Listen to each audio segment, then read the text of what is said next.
What I'm about to share with you is extremely difficult for me, but I'm sharing it as a forewarning to others, especially those in my community. And it needs to be told. This has caused me, or has been a source of so much pain, stress, anxiety, depression. It's caused me so much anger. And I don't want anybody else to go through what I and my family are going through at this time. I have to start this off and say that I loved my mother. Many of you loved your mother or love your mother. In April of this year, I lost my mother, rather unexpectedly. And it has been especially difficult for me, given what I've learned since her passing. Now, my mother passed as a result of 3 strokes she had, and she had them successively, just back to back. And after the first stroke, she was fine. But the last 2 rendered her completely helpless, where she couldn't breathe on her own. She couldn't turn on her own. She was totally and completely at the mercy of others. She couldn't even swallow on her own. And there's so many lessons here that I want to share with you all. Number one, she did not have a healthcare power of attorney. There was no health directive. At the time, there was no power of attorney. What is very important also to this story and events that I am about to share with you is now not even 9 months prior to losing my mother, I also lost my father. And I lost my father to Alzheimer's. This is important to know because it plays into everything that happened. And we did have all that set up for for my father just 9 months before, but not for my mother. That was a mistake. Now, during this period that she was rendered helpless, the doctor's prognosis at the time was that there was never going to be any meaningful recovery. And at the time, my siblings and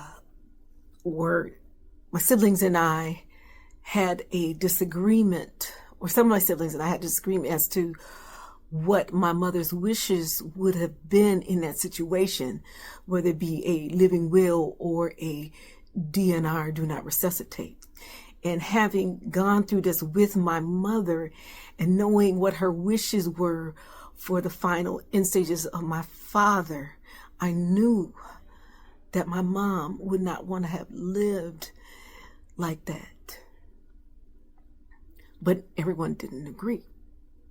And because everyone did not agree, I knew that I needed to get a court order for guardianship to make decisions that I felt were in her best interests, and to get conservatorship so I could tackle her finance and take care of her business. And the court during those 2 weeks had set a hearing out for 2 weeks, and they appointed her attorney to also look out for her best interests to see if there was an emergency guardianship and conservatorship was appropriate.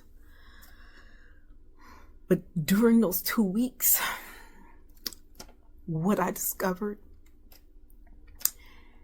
has tested my faith, has infuriated me, that you could not believe. And to this day, it compounds a sense of loss and grief. And that anger still has not gone away.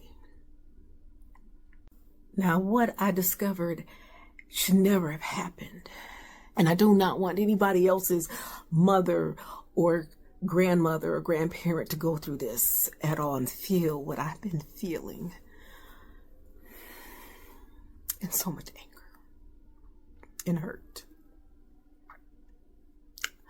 What I learned is that my 78-year-old mother was a victim of elder financial abuse and exploitation. My mother was essentially conned out of over $100,000. $100,000 by persons that she thought she could trust or had a reason to trust. And since her death, and because of their actions, my siblings and I could very well end up losing my mother's home. And this weighs, and has weighed very heavily on me. I'm telling you all this because I want to impart what I've learned and detail you the journey that I've been on to hold those persons accountable and the roadblocks that I've been up against, partially because my mother is now deceased and she's not here to tell her story.